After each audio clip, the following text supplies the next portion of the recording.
Hi, everyone. Today we're speaking with Alistair Waddel, who's the CEO, president, and director over at Inflection Resources. The company's made significant strides with its exploration projects, particularly following its agreements with AngloGold Ashanti. That has proved to be a real game changer, especially during these challenging times in the junior space in the past year. This allowed the company to focus just on drilling. They didn't have to put a lot out there for marketing. They didn't have to reach out too much. They could just focus on the work ahead. Gives them a lot of room, a lot of buffer. Not many companies have that type of resource to back onto, that have a lot of billionaire backers who are supporting them, or direct producers. The number is thin, so this is very impressive. We'll get into some of the agreements just so we can kind of remind people what that was. The different phases that we're at. They had some updates on phase one, but today we're going to focus on phase two of their Duck Creek program in the New South Wales, and talk about some of the drill holes, what they found, and where we're looking at now. Let's go talk to Alistair. Hello, Alistair. Great to see you. Gold. I mean, what can I say? Everybody wants to talk about gold now, and we're lucky to have you because you've got a great gold producer backer and a great project, and some news out today. So with that, how is everything going? Great, Andrew. Yeah, no, things are going really well. They put out some exciting news this morning from our Duck Creek project, and the market seems to have reacted quite nicely to that. So, yeah, happy to get into the details here. Yeah, so maybe before we jump into the details of that, because it's a bit geo heavy, I know that you'd put out about a month ago that Fleet Space had did their ant technologies. You found some holes that you were looking at specifically. Maybe walk us through where you are, the project, and how you got to here very quickly, so people know what we're talking about to begin with. Yeah, no, absolutely. Let me set the scene here. So, we're exploring northern New South Wales and eastern Australia for very large copper gold deposits. These are what we call alkalic copper gold systems. These are basically mined through block cave technology. So these are mined from underground, don't form a big traditional open pit. And we're exploring a belt of rocks called the Macquarie Arc.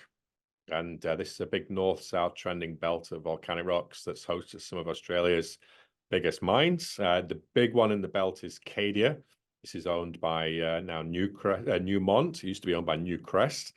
And we've got Cowell and North Parks as well, which is owned by Evolution Mining. So there's three giant copper gold deposits in the belt, plus a whole host of smaller ones. And to cut a long story short, Andrew, those occur in about the southern sort of 40% of the belt. The northern 60% of the belt is covered with this blanket of sediments, masking the prospective geology. And what we've done over the last few years, we've basically acquired through staking open ground a massive land position comprising of about 7,000 square kilometers of ground. And we've extrapolated the known outcropping geology in the south that holds these big mines all the way under the sedimentary cover. And in doing so, we've identified a whole series of massive targets that we consider analogous to those major mines located further to the south. And stepping back a little bit, we've formed a partnership with AngloGold Ashanti, and AngloGold is working with us to explore this larger portfolio of projects. And we've been working with them now for about a year and a half. And it's a nice joint venture. They're fully funding pretty much everything we're doing in New South Wales. And we're getting into our Duck Creek project, which was the subject of our news release this morning. So there's a whole bunch there that's rare, I would say, for a junior miner to have a large scale, like I mean the term elephant hunting, but this is a big scale. And we talked a little bit beforehand, when someone mentions copper porphyry, that can be exciting, but it also kind of means you'd better have big dollars supporting you, because those are big systems, require a lot of drilling. And if you're a junior, that could be good, or it could be stressful. It's too big for you to handle. This, you don't have to worry. You've got someone who's jumped in early. They saw what you're doing and they liked what you're doing. Yeah, so I think that really having the district scale land position that we have, we tied up pretty much the entire belt, was really attractive for AngloGold. And we'd also assembled a team of experts in these particular types of systems. And I think the combination of owning things outright, a team that knew what they were doing, had a very focused and clear strategy in terms of where we wanted to go and what we wanted to discover, really was what attracted AngloGold. And we're doing this in a fabulous mining-friendly state of New South Wales, and obviously home to some very big mines as well. So, the odds are, if you find something here, the chances are very good that it will get developed. That jurisdictional risk is obviously huge when you look at the global exploration industry, and we've mitigated that by exploring in a fabulous jurisdiction that's already host to some world-class mines. It's so easy for a retail investor or even institutional to see, even though if it isn't the pathway, they can see next door neighbor, there's a mine. There's down the road, there's a mine. They can see that listen, this isn't just out in the jungle. This is somewhere where there's a pathway to exit if you chose not to develop it, if you found something.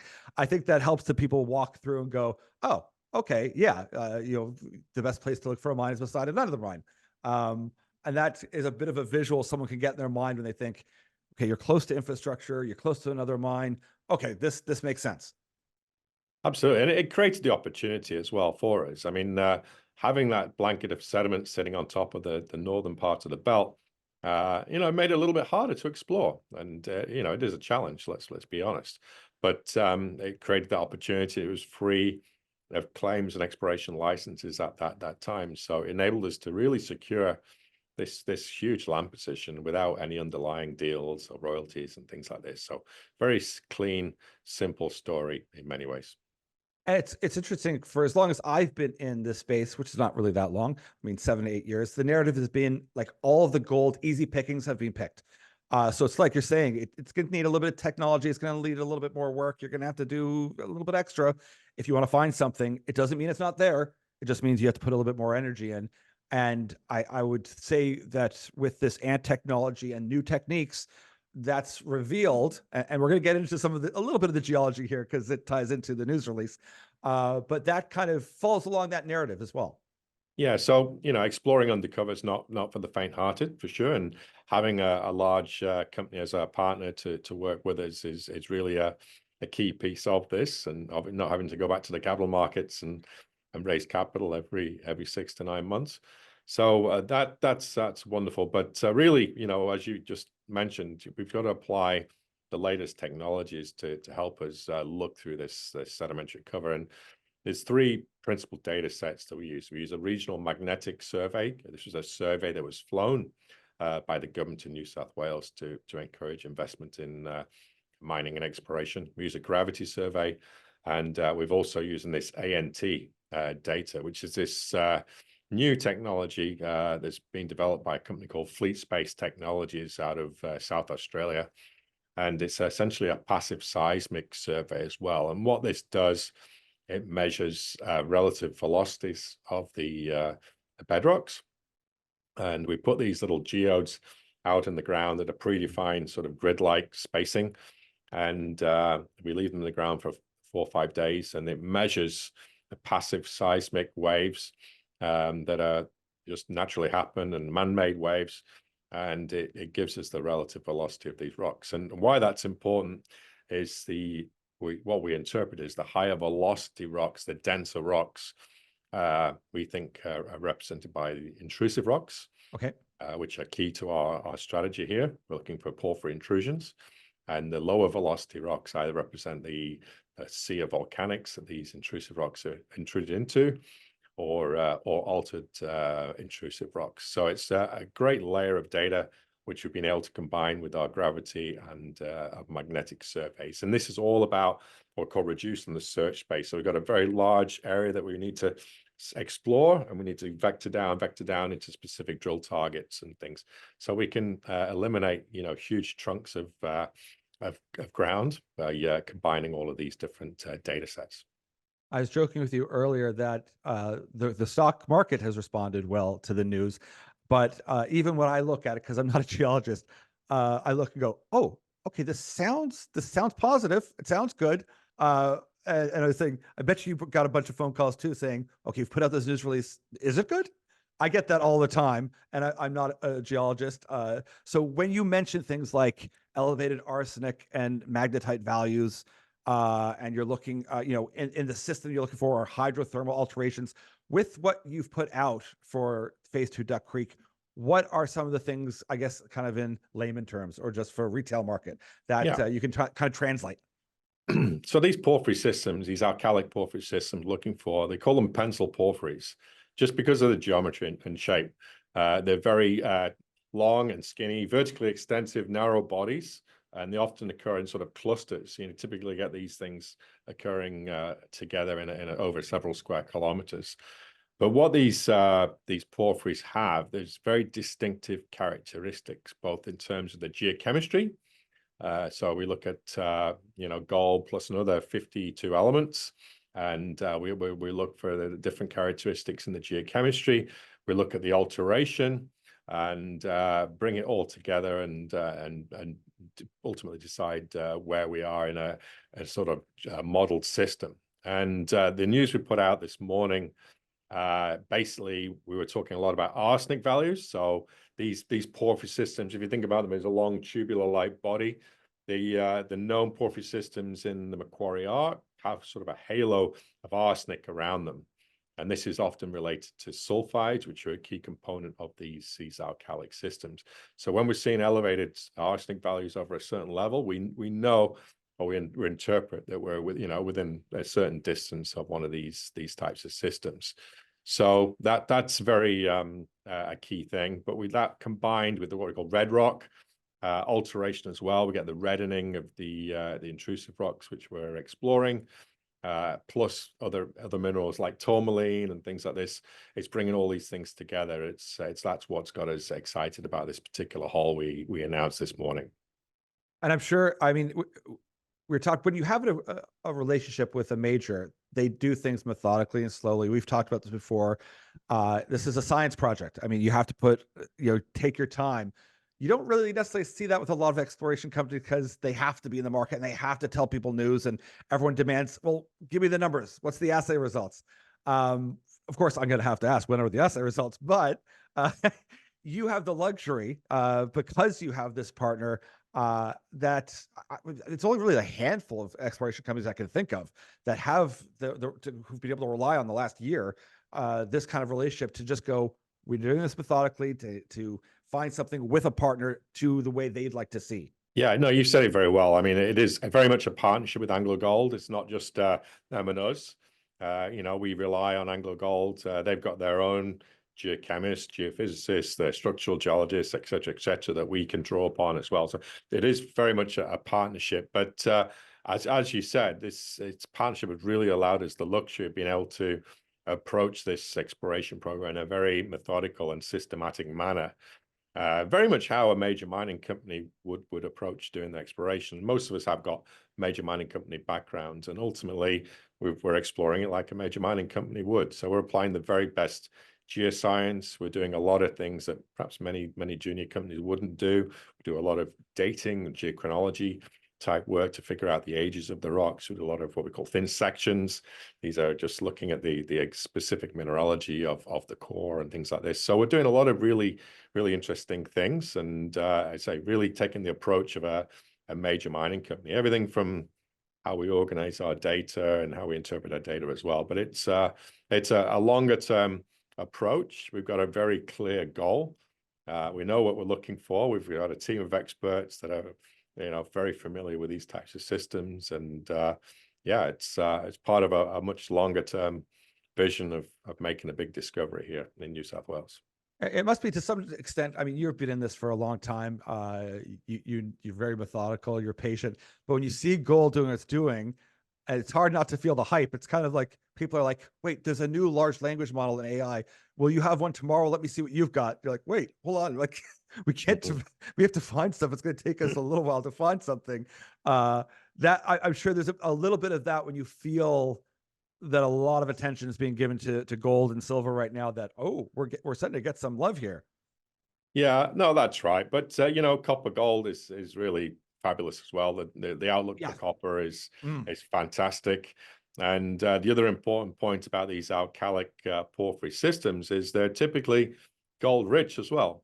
The example I always love to quote is the Cadia mine that the Newmont owns in New South Wales is a massive copper mine, but it's I believe it's Australia's largest gold mine as well. As it produces, I think 850,000 ounces of gold a year or something like that. So it's that's you mustn't forget the gold credits for these alkalic systems, and that's what makes them a little bit different than the calc-alkalic systems. These are sort of the big porphyries you get, say, in Peru or Chile and places like that, which are typically more copper rich and copper moly rich and things like that. But we typically in the Macquarie arc, they're more of a gold credit as well. But no, we've tried to avoid the whims of the market. Yeah. And we're very focused on just making large copper gold discoveries. Well, it's like Goldman says. I mean, copper is the new oil, and I don't see anything changing in any time future here between now and 2050 when they want to do any of this energy transition. It's going to require a lot of copper. So you're in good hands. Now, what for those who are impatient, what should we be looking for next? What's the thing that we should be peeling our eyes towards? Well, it's very much drilling driven news. So we are doing a series of step out holes from this hole number 20 at Duck Creek, which we talked about this morning. So that's the immediate focus of the company and AngloGold, doing sort of step out holes from hole 20. But it's part of a much bigger exploration program. So we've got this is our phase 2 program at Duck Creek, where AngloGold has a mechanism to earn up to a 75% interest by investing 27 million Australian dollars to get to 65%. And then to get to 75%, they've got to complete a pre-feasibility study with a minimum 2 million ounce measured and indicated resource. So this is Duck Creek. That's just ticking along nicely. And then we've also got our phase 1 program, which is part of the more of a regional approach, testing a large portfolio of these targets as well. So that's still ongoing, and that'll roll into next year as well. And that's essentially poking a handful of holes into brand new targets that have never been drill tested before. So that's completely unknown as well, how that'll all play out. But ultimately, it's the news flow is really all about the drill bit. Excellent. Well, I really appreciate this quick update. It's always important to remind people why they're into projects as well, especially when you have a partner where you don't feel the rush, like you don't have to go raise money. I mean, it's great for you, but at the same time, you have to remind people, oh, hey, listen, why is this in my portfolio?